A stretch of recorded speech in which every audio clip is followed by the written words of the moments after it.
உங்களுடைய தங்கம், வெள்ளி, வைர நகைகளை உடனே செல் பண்ணுமா? நம்பிக்கையான நிறுவனம் Max Gold. Call 04445454545. Max Gold, cash for gold. 1 kilometre உயரத்துக்கு ஒரு கட்டடம் கட்டினா எப்படி இருக்கும்? சவுதி அரேபியாவில் அப்படி ஒரு விஷயத்தை தான் பண்ணிட்டு இருக்காங்க. இப்போ நமக்கு நல்லாவே தெரியும், உலகத்தோட உயரமான கட்டிடம்னா அது துபாயில் இருக்கக்கூடிய பர்ஜ் கலிஃபா தான். 828 மீட்டர் உயரத்தில் இருக்குது. அதை விட 172 மீட்டர் உயரத்தில் 1 கிலோமீட்டர் அப்படிங்கிற அந்த கோலை தொடுற மாதிரியான ஒரு கட்டடத்தை கட்டணும் அப்படின்னு சொல்லிட்டு சவுதி அரேபியா ரொம்ப வருஷமாக வேலை செஞ்சுட்டு இருக்காங்க. 2028 அதோட வேலைகள்லாம் முடிஞ்சு அந்த கட்டடத்தை ஓப்பன் பண்ணிடும் அப்படின்னு சொல்லியிருக்காங்க. இதுக்கு ஜெடா டவர் அப்படிங்கிற பேரையும் வச்சிருக்காங்க. இப்போ நார்மலாக நீங்கள் உயரமான கட்டடம் கட்டுறதுக்கும் இந்த மாதிரி 1 கிலோமீட்டர் உயரத்தில் நீங்கள் ஒரு கட்டடம் கட்டுறதுக்கும் நிறைய முக்கியமான விஷயங்கள் இருக்குது, நிறைய பிரச்சனைகள்லாம் ஏற்படும். ஒரு உதாரணத்துக்கு சொல்லணும்னா, காற்று கீழே இருக்கக்கூடிய காற்றோட வேகத்தை விட 1 கிலோமீட்டர் உயரத்தில் காற்றோட வேகம் ரொம்பவே அதிகமாக இருக்கும். அது போக இவ்வளோ உயரமான கட்டடத்தில் நீங்கள் படியேறியே மேலே வரைக்கும் போயிட முடியுமானா வாய்ப்பே இல்லை. லிஃப்ட் கண்டிப்பாக வேணும். அப்போ 1 கிலோமீட்டர் உயரத்துக்கு கிராவிட்டியை எதிர்த்து ஒரு லிஃப்ட் போகணும்னா அது எவ்வளோ பவர்ஃபுல்லாக இருக்கணும்? இந்த மாதிரி நிறைய முக்கியமான பிரச்சனைகள்லாம் இருக்குது. இதை டிசைன்லேயே சரி பண்ணியிருக்கதா அவங்க சொல்கிறாங்க. அதை எப்படி சரி பண்ணியிருக்காங்க? ஒரு பக்கம் அஃபிஷியலாகவே இது வந்து 1 கிலோமீட்டர் உயரத்துக்கான கட்டடம் அப்படின்னு அவங்க சொன்னாலும், இன்னும் சிலர் வந்து இது 1 கிலோமீட்டர் உயரத்துக்கான கட்டடமே இல்லை, இவங்க நம்மளை ஏமாத்துறாங்க அப்படிங்கிற மாதிரி சொல்றாங்க. அது ஏன் அப்படி சொல்றாங்க? இன்னும் கொஞ்சம் வருஷத்துல உலகத்தோட உயரமான கட்டிடமா மாற போற 1 கிலோமீட்டர் நீளம் இருக்க போற இந்த ஜெடா டவரை பத்தி தான் இன்னைக்கு நம்ம ஸ்ட்ரீட் லைட் வீடியோல பார்க்கலாம்.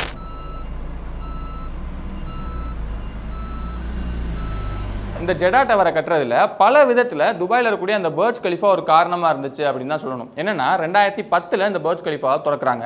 அப்படி திறக்கிறதுக்கு 2-3 வருஷத்துக்கு முன்னாடி இருந்தே இந்த பர்ஜ் கலிஃபா தான் உலகத்தோட உயரமான கட்டடமாக இருக்க போகுது அப்படிங்கிற செய்திகள்லாம் நிறைய பரவ ஆரம்பிச்சிருச்சு.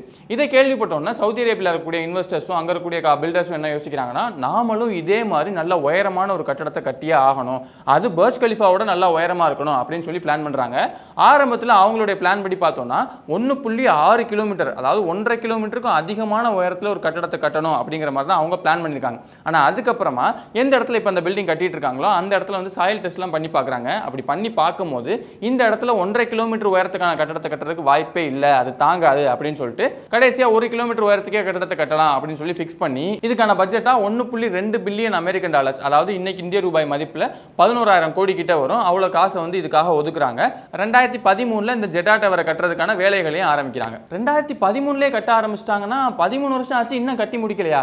பர்ஜ் கலிஃபாவெல்லாம் வெறும் 6 வருஷத்துல கட்டி முடிச்சிட்டாங்களே அப்படின்னு சிலர் யோசிக்கிறதுக்கு வாய்ப்பு இருக்கு. அந்த யோசனை கரெக்ட் தான். இப்போ என்ன ஆயிடுச்சுன்னா, இந்த கட்டடத்தை கட்டிட்டு இருக்கும்போது இடையில ஒரு 5 வருஷம் அந்த ஜெடா டவர்ல எதுவுமே பண்ணாம அதை அப்படியே சும்மா பாதியிலே விட்டுட்டாங்க. ஏன்னா அங்கே நிறைய முக்கியமான பிரச்சனைகள்லாம் ஏற்பட்டுருச்சு. அது என்ன பிரச்சனை, எதனால அப்படி ஸ்டாப் பண்ணாங்க அப்படிங்கிறத பத்தி நம்ம போக போக பார்ப்போம்.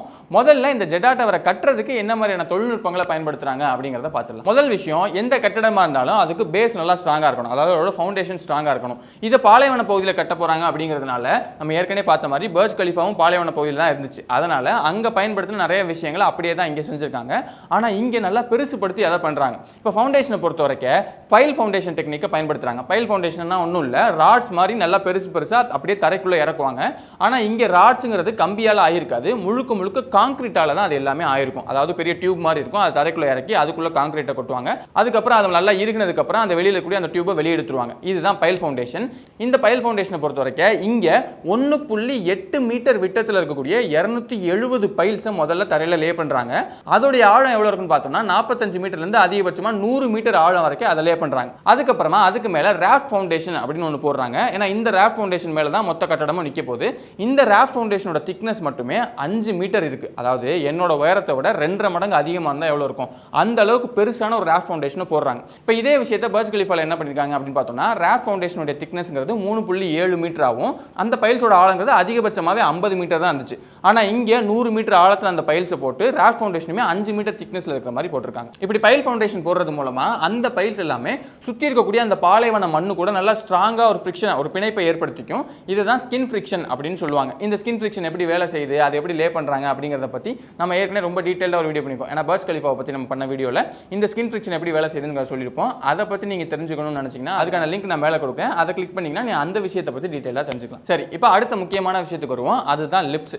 இப்போ 1 கிலோமீட்டர் நீளத்துக்கும் லிஃப்ட் போட முடியுமா அப்படின்னு கேட்டீங்கன்னா, இவ்வளவு தொழில்நுட்பங்கள் வளர்ந்துருச்சு, இவ்வளவு பெரிய கட்டடம் கட்டுறோம், அங்கே 1 கிலோமீட்டர் நீளத்துக்கு லிஃப்ட் போட முடியும் முடியும் தான். ஆனால் அந்த லிஃப்ட்டால் கரெக்டாக வேலை செய்ய முடியுமா அப்படின்னு கேட்டோம்னா கேள்விக்குறி தான். ஏன்னா இப்போ 1 கிலோமீட்டர் உயரத்துக்கும் நீங்கள் கிராவிட்டியை எதிர்த்து அந்த லிஃப்ட் மேலே போகணும். அப்போ அது எவ்வளோ பவர்ஃபுல்லாக இருக்கும்னு யோசிச்சு பாருங்க. இது போக நீங்கள் ஒரு 10 மாடி கட்டடத்தை எடுத்துங்க, அதில் ஒருத்தர் 10வது மாடிக்கு போகணும்னு நினைக்கிறாருன்னா ஒவ்வொரு மாடியிலும் நின்று போச்சுன்னா எவ்வளோ கடுப்பாகும் அவருக்கு. அங்கே 10 மாடிக்கே எவ்வளோ கடுப்பாகுதுன்னா இவ்வளோ உயரத்தில் இருக்கக்கூடிய கட்டடத்தில் நீங்கள் ஒவ்வொரு மாடியிலையும் நின்று போனீங்கன்னா எவ்வளோ டென்ஷன் ஆகும். இந்த மாதிரியான பிரச்சனைகள்லாம் இருக்குல்ல, இதை சரி பண்ணணும் அப்படிங்கிறதுக்காக முதல் விஷயமா என்ன பண்ணுறாங்கன்னா, பஸ் ஸ்டாப் இருக்குல்ல, அந்த மாதிரி இங்கே லிஃப்ட் ஸ்டாப் அப்படின்னு பிரிக்கிறாங்க. என்ன பண்ணுறாங்கன்னா 33, 65, 125 இந்த 3 மாடிகளும் ரொம்ப முக்கியம். ஏன் அப்படின்னா கீழே இருந்து ஒருத்தர் 55வது மாடிக்கு போறாருன்னு வச்சுங்க, அவர் என்ன பண்ணணும்னா இங்க இருந்து 33வது மாடிக்கு போய் அங்க இருந்து தனியா இறங்கிட்டு இன்னொரு லிஃப்ட் ஏறி அங்க இருந்து 55வது மாடிக்கு போகக்கூடிய அந்த லிஃப்ட்ல ஏறணும். அதுக்காக தான் இந்த 3 ஸ்டாப்பா பிரிச்சு வச்சிருக்காங்க. அங்கங்கெல்லாம் போயிட்டு அதுக்கப்புறம் வேற வேற இடத்துக்கு போற மாதிரி மாத்திக்கணும். ஆனா என்னதான் இப்படி ஸ்டாப்பிங் எல்லாம் பிரிச்சு கொடுத்தாலும் லிஃப்டோட ஸ்ட்ரென்த்னு ஒன்று இருக்குல்ல, ஏன்னா கிராவிட்டி எதிர்த்து அது அவ்வளவு தூரம் போக போகுது அப்படிங்கிறதுனால நல்லா பவர்ஃபுல்லா அது இருக்கணும். அதுக்காக என்ன பண்றாங்க அப்படின்னா நார்மலா பயன்படுத்தக்கூடிய அந்த ஸ்டீல் கேபிள்ஸை பிடிச்சி அந்த லிஃப்ட் இழுக்கிற மாதிரி இல்லாம இங்க அல்ட்ரா ரோப் அப்படிங்கிற வேற விதமான ஒரு ரோப்பை தான் பயன்படுத்துறாங்க. இதை கோன் அப்படிங்கிற கம்பெனி தான் தயாரிச்சு கொடுக்குறாங்க. இந்த அல்ட்ரா ரோப் உருவாக்குறதுக்கு கார்பன் ஃபைபரையும் அதை சுத்தி நல்லா ஸ்ட்ராங்கான ப்ரொடெக்டிவ் லேயரும் கொடுத்துருக்காங்க. இது போக நார்மலா நீங்க வந்து ஸ்டீல் கேபிள்ஸை பார்த்தீங்கன்னா அது உருண்டையா இருக்கும்ல, ஆனா இங்க அப்படி இல்லாம நம்ம பெல்ட் மாதிரி நல்லா ஃபிளாட்டா இருக்கக்கூடிய ஷேப்ல தான் அதை தயாரிச்சிருக்காங்க. இது மூலமா என்ன ஆகும்னு சொல்றாங்கன்னா, இப்போ நார்மலா ஸ்டீல் கேபிள்ஸ் என்ன மாதிரியான ஸ்ட்ரென்த் கொடுக்குமோ அதே ஸ்ட்ரென்த் தான் இதுலயும் இருக்கும். ஆனா ஸ்டீல் கேபிள்ஸை விட இது 7 மடங்கு லைட்டரா இருக்கும், அதாவது வெயிட் கம்மியா இருக்கும். அது போக எனர்ஜி கன்சப்ஷன்லயுமே இது 15% கம்மியான எனர்ஜியை தான் பயன்படுத்தும். அதனால இது ரொம்பவே எஃபிஷியன்ட்டா இருக்கும் அப்படின்னு சொல்லிட்டு அந்த கம்பெனி சார்பில் சொல்றாங்க. இப்போ இந்த கம்பெனி எவ்வளவு லிஃப்ட் கொடுத்துருக்காங்க அப்படின்னு சொல்லிட்டு அவங்களோட அபிஷியல் வெப்சைட்ல போய் பார்க்கும்போது 67 லிஃப்ட்ஸ் வந்து மொத்தமா டெலிவர் பண்ண போறதாவும், அதுல 29 லிஃப்ட் வந்து ரொம்ப வேகமா, அதாவது ஒரு செகண்டுக்கு 10 மீட்டர் வேகத்துல அதால பயணிக்க முடியும் அப்படிங்கிற மாதிரி சொல்றாங்க. இதுல ரொம்ப குறிப்பா 7 டபுள் டக்கர் லிஃப்ட்ஸுமே இருக்கு. அடுத்த முக்கியமான பிரச்சனை காத்து. இப்போ நார்மலா கீழே வீசக்கூடிய காத்தோட வேகத்தை விட 1 கிலோமீட்டர் உயரத்துல காத்து வீசக்கூடிய வேகம் கண்டிப்பா அதிகமா இருக்கும்ல. இங்க 150 கிலோமீட்டர் வேகத்துல காத்து வீசுறதுலாம் அடிக்கடி நடக்கக்கூடிய சம்பவமா இருக்க போகுது அப்படிங்கிற மாதிரி சொல்றாங்க. இப்போ அவ்வளோ கிலோமீட்டர் வேகத்துல காத்து வீசுச்சுன்னா 1 கிலோமீட்டர் உயரத்தில் இருக்கக்கூடிய கட்டடத்தை ரொம்ப சுலபமா அது அந்த பக்கம் இந்த பக்கமா ஆட்டுறதுக்கான எல்லா வாய்ப்புமே இருக்கு. அப்ப உள்ள இருக்கக்கூடிய மக்களும் பாதிக்கப்படுவாங்க. அப்ப இதை சரி பண்றதுக்கான விஷயங்கள் பண்ணணும்ல. என்ன பண்ணிருக்காங்க அப்படின்னு பார்த்தோம்னா பர்ஜ் கலிஃபால பண்ணிருக்க அதே விஷயத்தை தான் இங்கேயும் பண்ணிருக்காங்க. அதாவது கீழே ஃபவுண்டேஷனை போடும்போது அது ஒரு நார்மல் கட்டடத்தில் போடுற மாதிரியே ஒரு வட்ட வடிவமாவோ இல்லைன்னா ஒரு ஸ்கொயராவோ ரெக்டாங்குலர் இந்த மாதிரி எதுவுமே இல்லாம இங்க ஒய் வடிவத்தில் போட்டிருக்காங்க. எதுக்காக இப்படி போட்டிருக்காங்கன்னா, நார்மலா ஒரு உயரமான கட்டடத்தை சுத்தி காத்து வீசும்போது அந்த பில்டிங்கை தாண்டி அந்த காத்து போய் வார்டிசஸ் அப்படிங்கிற ஒரு சுழல் மாதிரியான ஒன்று உருவாக்கும். இந்த சுழல் தான் பொதுவாக கட்டடங்களை தள்ளி விடுறது. இப்போ இங்க இந்த ஜெடா டவர்ல ஒய் வடிவத்தில் அதோடைய ஃபவுண்டேஷன்ல இருந்து மேல வரைக்கும் போட்டிருக்காங்க அப்படிங்கிறதுனால காத்து அதுக்கு மேல வீசும்போது அந்த வார்டிசஸ் உருவாகும். ஆனா அப்படி உருவாகிறது அந்த பில்டிங் விட்டு ரொம்பவே தள்ளி போய் தான் உருவாகும் அப்படிங்கிறதுனால இங்க அந்த கட்டடம் மொத்தமா கீழே விழுகிற மாதிரியான எந்த விதமான பாதிப்பும் ஏற்படாது. லைட்டா அந்த பக்கம் இந்த பக்கம் அசையும் தான், ஆனா ஒட்டுமொத்தமா அந்த கட்டடத்தை பாதிக்கிற அளவுக்கு அந்த காத்தால எதுவுமே பண்ண முடியாது. இந்த மாதிரி நிறைய முக்கியமான விஷயங்களை பண்ணி தான் உலகத்தோட உயரமான இந்த கட்டடத்தை கட்டிட்டு இருக்காங்க. ஆனா இவ்வளவு விஷயங்கள் பண்ணாலும் இடையில ஒரு 5 வருஷம் ஸ்டாப் ஆச்சு அப்படின்னு சொன்னேன்ல, அது கொரோனாவாலையா அப்படின்னு நினைச்சீங்கன்னா கொரோனாவுக்கு முன்னாடி 2018 அதை ஸ்டாப் பண்ணி 2023 வரைக்கும் அது அப்படியே ஹால்ட் ஆகி நின்றுச்சு. என்ன ஆயிடுச்சு அப்படின்னா, இப்போ இந்த ஜெடா டவருங்கிறது ஜெடா எக்கனாமிக் சிட்டி அதோடைய ஒரு பகுதியாக தான் இருக்கு. இப்போ ஜெடா எக்கனாமிக் சிட்டினா என்னன்னா, சவுதி அரேபியாவில் ஒரு அதிநவீனமான ஒரு நகரத்தை உருவாக்கணும். அந்த நகரத்துக்கு நடுவில் தான் இந்த ஜெடா டவர் வந்து அதுக்கான ஒரு கிரவுண்ட், அதாவது கிரீடம் மாதிரி இருக்கணும் அப்படிங்கிறது அவங்களோட பிளானா இருந்திருக்கு. இதுல இந்த ஜெடா டவரை பொறுத்த வரைக்கும் அதோடைய கான்ட்ராக்டர் யாரு அப்படின்னு பார்த்தோம்னா சவுதி பின் லாடின் அப்படிங்கிற ஒரு குரூப் தான். அதுக்கு ஃபண்டிங் கொடுத்தவங்க யாருன்னு பார்த்தோம்னா கிங்டம் ஹோல்டிங் கோ அப்படிங்கிற கம்பெனி தான். இதனால கரெக்டாக நடந்துட்டு இருக்கும்போது 2017 சவுதி அரேபியாவில் ஆன்டி கரப்ஷன் பர்ஜ் அப்படின்னு ஒன்று உருவாகுது. அதாவது சவுதி அரேபியாவில் இதுக்கு முன்னாடி ஊழல் பண்ணவங்க, தப்பு செஞ்சவங்க, இவங்க எல்லாத்தையுமே டக்குன்னு அடுத்தடுத்து அப்படியே கைது பண்ணிட்டே இருக்காங்க. அப்படி கைது பண்ண நிறைய பேர்ல இந்த ஜெடா டவரோட கான்ட்ராக்டர் அதோடைய ஃபண்டிங் கொடுத்தவங்க இவங்க 2 பேருமே இருக்காங்க. இவங்க 2 பேருமே கைது செய்யப்பட்டதுனால தான் அதுக்கப்புறம் ஜெடா டவருக்கு ஃபண்டிங் வந்து சேராம அதுக்கான வேலைகள் செய்ய முடியாம அப்படியே அது ஹால்ட் ஆகுது. அதுக்கப்புறம் 2020 கொரோனா வருது. இப்படி நிறைய விஷயங்களால 2018 இருந்து 2023 வரைக்கும் அதுல எந்த வேலையுமே நடக்காம பாதி கட்டி முடிச்சதோட அப்படியே அதை நிறுத்தி வச்சுட்டாங்க. அதுக்கப்புறம் எல்லா பிரச்சனைகளையும் ஒன்னொன்னா சரி பண்ணி 2023 மறுபடியும் அதை ஸ்டார்ட் பண்றாங்க. இந்த முறை அதோட பட்ஜெட்டையுமே அதிகப்படுத்துறாங்க. அதாவது ஃபர்ஸ்ட் அதை ஸ்டார்ட் பண்ணும்போது 2013 $1.2 பில்லியன் அமெரிக்க டாலர்ஸ் இருந்துச்சுல்ல, இப்போ 2023 அதை ஸ்டார்ட் பண்ணும்போது அதோட விலையை கொஞ்சம் கூட்டி $1.9 பில்லியன் அமெரிக்க டாலர்ஸ், நம்ம ஒரு காசுக்கு நம்ம இன்னைக்கு தேதியில பார்த்தோம்னா ஒரு 17,000 கோடி வரும். இவ்வளவு செலவு பண்ணி இதை கட்டி முடிக்கணும் அப்படின்னு சொல்லி அவங்க சொல்லிட்டாங்க. அதுக்கான வேலைகளை ரொம்ப வேகமா அதுக்கப்புறம் ஆரம்பிச்சிட்டாங்க. எந்த அளவுக்கு வேகமானா 2-3 நாளைக்கு ஒரு ஃப்ளோர் அப்படிங்கிற வேகத்துல ரொம்ப வேகமா அதை கட்டிட்டு இருக்காங்க. கடைசியா ஜூன் மாசம் அப்டேட் எடுத்து பார்த்தோம்னா 100 மாடி வரைக்கும் கட்டி முடிச்சுட்டு அதுக்கு அடுத்து அது ரொம்ப வேகமாக போயிட்டு இருக்கு அப்படிங்கிற மாதிரி தான் நமக்கு தெரிய வருது. 2028 அஃபிஷியலாக அதை கட்டி முடிச்சிடும் அப்படிங்கிற மாதிரி சொல்லியிருக்காங்க. ஆனால் நிபுணர்கள் சொல்றதை வச்சு பார்க்கும்போது 2028லயே இவங்க சொன்ன தேதிக்கு ரொம்ப முன்னாடியே கட்டி முடிச்சிருவாங்க அப்படிங்கிற மாதிரி தான் அவங்க சொல்றாங்க. சரி, இப்போ கடைசி முக்கியமான விஷயத்துக்கு வருவோம். இந்த ஜெடா டவர் 1 கிலோமீட்டர் நீளத்துக்கான ஒரு கட்டடம் இல்ல அப்படின்னு நிறைய பேர் சொல்றாங்கல்ல, அது ஏன் அப்படின்னு பார்த்தோம்னா வேனிட்டி ஹைட் அப்படின்னு ஒரு கான்செப்ட் இருக்கு. அதாவது இப்போ ஒரு ஸ்கை ஸ்கிரேப்பர், அதாவது நல்ல உயரமான ஒரு கட்டடத்தை எடுத்துக்கும். அந்த கட்டடத்துடைய ஒட்டுமொத்த உயரத்துக்கும் அந்த கட்டடத்துல மக்கள் பயன்படுத்தக்கூடிய உயரம் எவ்வளவா இருக்கு அப்படிங்கிறதுக்கும் அந்த ரெண்டுக்குமான வித்தியாசத்தை தான் வேனிட்டி ஹைட் அப்படின்னு சொல்லுவாங்க. இப்போ இதே ஒரு குற்றச்சாட்டு பர்ஜ் கலிஃபாலயே வந்துச்சு. என்னாச்சு அப்படின்னா பர்ஜ் கலிஃபாவுடைய ஒட்டுமொத்த உயரங்கிறது 828 மீட்டர். இதுல மக்கள் எவ்வளவு தூரம் வரைக்கும் பயன்படுத்த முடியும் அப்படின்னு பார்த்தோம்னா 586 மீட்டர் வரைக்கும் தான் மக்களால் பயன்படுத்த முடியும். இப்போ மீதி இருக்கக்கூடிய அந்த 242 மீட்டர் என்ன அப்படின்னு பார்த்தோம்னா அங்க அவங்களோட மெக்கானிக்கல் ஃப்ளோஸ் வச்சிருப்பாங்க. அதாவது அந்த எலக்ட்ரிக்கல், அந்த மெயின்டெனன்ஸ், இந்த மாதிரியான விஷயங்களை வச்சுக்கக்கூடிய விஷயங்கள். அதுபோக ரொம்ப முக்கியமா இந்த பர்ஜ் கலிஃபால ஸ்பயர் அப்படின்னு சொல்லிட்டு நீளமான ஒரு கம்பி மாதிரியான ஒரு டிசைன் அங்க வந்து வச்சுட்டாங்க. அந்த கம்பியோட டிசைன் எல்லாம் சேர்த்து தான் அது 828 மீட்டரா இருக்கு.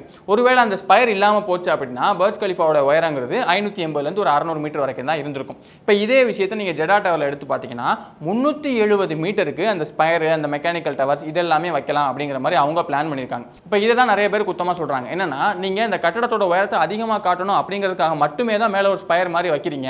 மற்றபடி மக்கள் வந்து 1 கிலோமீட்டர் உயரத்துக்கும் பயன்படுத்தணும் அப்படிங்கிறது உங்க நோக்கமே கிடையாது. இது வந்து ஒரு அட்வர்டைசிங் கிமிக், அதாவது மக்கள் கிட்ட கொண்டு போய் சேர்க்கறதுக்காக. அதாவது நான் உயரமான கட்டடம் கட்டிட்டேன், 1 கிலோமீட்டர் உயரத்துக்கான கட்டிட்டேன், இந்த மாதிரி மக்கள் கிட்ட அதை கொண்டு போய் சேர்க்கணுங்கிறதுக்காக மட்டுமே நீங்க இந்த ஸ்பயரை கொண்டு வந்து வைக்கிறீங்க. இது தப்பான விஷயம். அந்த கட்டடத்தோட ஒரிஜினலா ஹைட்டா நாங்க அதை ஒத்துக்கவே மாட்டோம் அப்படின்னு சொல்லிட்டு அவங்க சார்பில் சொல்றாங்க. இப்போ இதுக்காக கட்டடத்தை கட்டினவங்க என்ன சொல்றாங்க அப்படின்னா நாங்க கட்டடத்தோட டிசைனாவே அப்படி இருக்க மாதிரி தான் கட்டியிருக்கோம். உதாரணத்துக்கு நீங்க பர்ஜ் கலிஃபா எடுத்து பார்த்தீங்கன்னா அது கீழே நல்லா அகலமா இருக்கும். போக போக போக அதோட அகலம் கம்மியாகி டேப்பர் ஆகிட்டே போய் ஒரு பாயிண்ட் நல்லா ஊசியா போய் சேர்ற மாதிரி தான் போயிருக்கும். நீங்க வெளியில இருந்து அந்த கட்டடத்தை பார்த்தீங்கன்னா அதுதான் அதோட அழகாகவும் இருக்கும். ஜெடா டவரை பொறுத்த வரைக்கும் அங்கேயும் அதே விஷயத்தை தான் பண்ணியிருக்காங்க. அப்படி பார்த்தீங்கன்னா நாங்க டிசைனாவே இப்படி இருக்கிற மாதிரி தான் அதை கட்டியிருக்கோம். அது மட்டும் இல்லாம இந்த ரெண்டு கட்டடத்தோட முக்கியமான நோக்கம் என்ன, அங்க டூரிசத்தை ரொம்ப அதிகப்படுத்தணும்.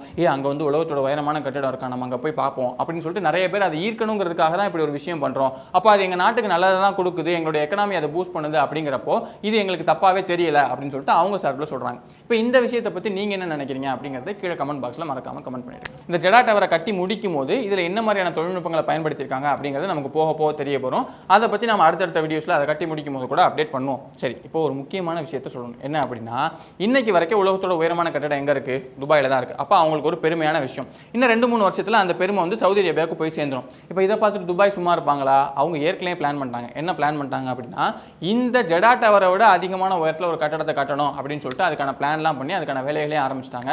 அதை தான் துபாய் கிரீக் டவர் அப்படின்னு சொல்றாங்க.